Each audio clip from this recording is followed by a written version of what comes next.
बहुत बार ऐसे देखा जाता है कि रिलेशनशिप में मतलब कुछ प्रॉब्लम आ जाता है, झगड़ा हो जाता है, तो फीमेल सेक्स के लिए मेल्स को परमिट नहीं करती है, फिर वो ये हो जाता है। तो ऐसी क्या क्या और गलतियां हैं जो फीमेल्स रिलेशनशिप में करती है या फिर सेक्सुअल लाइफ में करती है, जो फीमेल्स ने नहीं करना चाहिए, ताकि वो रिलेशनशिप अच्छा रहे या फिर सेक्सुअल हेल्थ या फिर सेक्सुअल रिलेशनशिप है वो अच्छा रहे। सबसे पहले बात यही है कि डेफिनेटली जब अगर आप स्ट्रेस्ड हो तो इसमें एक कंटेक्स्ट की बात आ जाती है कभी कभी।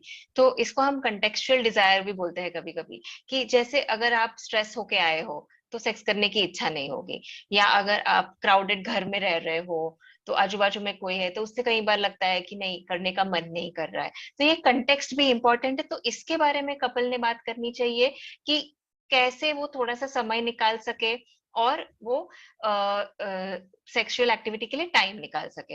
अब जैसे आपने बोला कि कई बार ये हो जाता है कि रिलेशनशिप में कुछ इशू हो गया और उसके कारण सेक्सुअल लाइफ पे इम्पैक्ट हो जाती है। तो दो चीजें इंपॉर्टेंट होती है।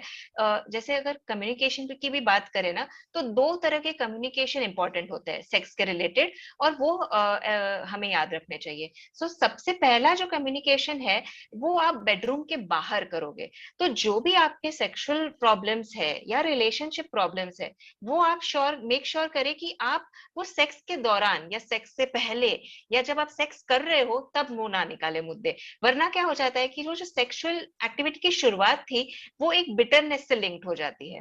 राइट, तो जो भी प्रॉब्लम हो गया, आप पहले थोड़ा कूल डाउन हो जाए, और फिर जैसे बेडरूम के बाहर, तो ये बेडरूम के बाहर का कम्युनिकेशन है जब आप अपने प्रॉब्लम्स फ्रीली डिस्कस कीजिए कि क्या प्रॉब्लम आ रही है, क्या मुसीबत आ रही है, इसको हम कैसे इंप्रूव कर सकते हैं, क्या हमें और मदद लेने की जरूरत है। और दूसरा जो है वो है सेक्स के दौरान का कम्युनिकेशन। तो जब आप सेक्स कर रहे हो तो आप मेक श्योर करो कि तभी भी आप बिल्कुल साइलेंटली नहीं पर बात कर रहे हो कि ये अच्छा लग रहा है, ये अच्छा नहीं लग रहा है। आप कम्युनिकेट करो अपने पार्टनर को तो वो आपको ज्यादा सेटिस्फाई कर पाएंगे। तो ये एक चीज है।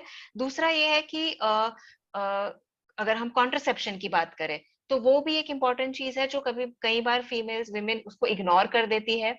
तो अगर हम देखें कि अगर मैरिज के पहले या इवन मैरिज के बाद में अगर आप चाइल्ड प्लान नहीं कर रहे हो तो भी अगर आप कॉन्ट्रसेप्शन को इग्नोर कर रहे हो तो डेफिनेटली आप कॉन्ट्रसेप्शन के बारे में सारी इंफॉर्मेशन ले लें। दूसरी बात ये भी है कि जो कॉन्डम्स होते हैं वो आपको इन्फेक्शन से भी बचाते हैं। तो वो भी आप श्योर कीजिए कि आप अपने पार्टनर को बताएं कि वो कॉन्डम पहन के आप सेक्सुअल एक्टिविटी में एंगेज कीजिए। Before and after sexual activity basically आपको यूरिनेशन कर लेना चाहिए या आपको वॉशरूम जाके आ जाना चाहिए।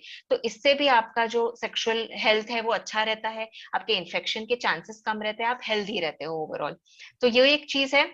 दूसरा ये है कि कई बार सेक्सुअल एक्टिविटी की शुरुआत हो जाती है बिना लुब्रिकेशन के। तो इससे कई बार क्या हो जाता है कि वो जो सेक्सुअल इंटरकोर्स है वो थोड़ा पेनफुल हो जाता है, और वो एक फिर एक डर सा बैठ जाता है कई बार औरतों के दिमाग में कि नहीं, ये इतना अच्छा नहीं लग रहा है। तो ये भी ध्यान रखना चाहिए कि आप पेनिट्रेशन की शुरुआत तभी करो जब आपका जो वजाइना है वो अच्छी तरह से गीलापन वहां पे आ गया है, मॉइस्चनेस आ गया है। वो जरूरी है, वो आपका बॉडी नेचुरली दे रहा है ताकि आपका जो प्रोसेस है वो स्मूथ हो और पेनलेस हो बेसिकली। डेफिनेटली मैं यूजुअली अपने जो पेशेंट्स हैं उनको यही बताता हूँ कि कब अंदर डालना है या फिर इंसर्ट कब करना है, ये ना कि मेल ने डिसाइड करना है बल्कि वो फीमेल ने डिसाइड करना है। ताकि मेल तो यूजुअली मतलब रेडी हो जाते हैं या फिर with in 2 minutes usually ready हो जाते हैं, तो फीमेल को रेडी होने में टाइम लगता है। जैसे एक कहावत है कि मेल्स आर लाइक ट्यूबलाइट, कि अगर बटन दबा दिया तो ट्यूबलाइट लग जाती है। फीमेल स्त्री इज लाइक अ स्त्री, स्त्री जो होती है या फिर प्रेस जो होता है, तो उस तरह होता है कि बटन चालू करने के बाद तुरंत वो मतलब गर्म नहीं होती है, उसको स्टिमुलेट होने में, तैयार होने में टाइम लगता है, उसको गर्म होने देना चाहिए। और ये भी है कि बटन बंद कर दिया तो ट्यूब जल्दी बंद हो जाती है, बटन बंद कर दिया तो ट्यूब ये स्त्री जो होती है, स्त्री होती है, वो जल्दी से ठंडी नहीं हो जाती है।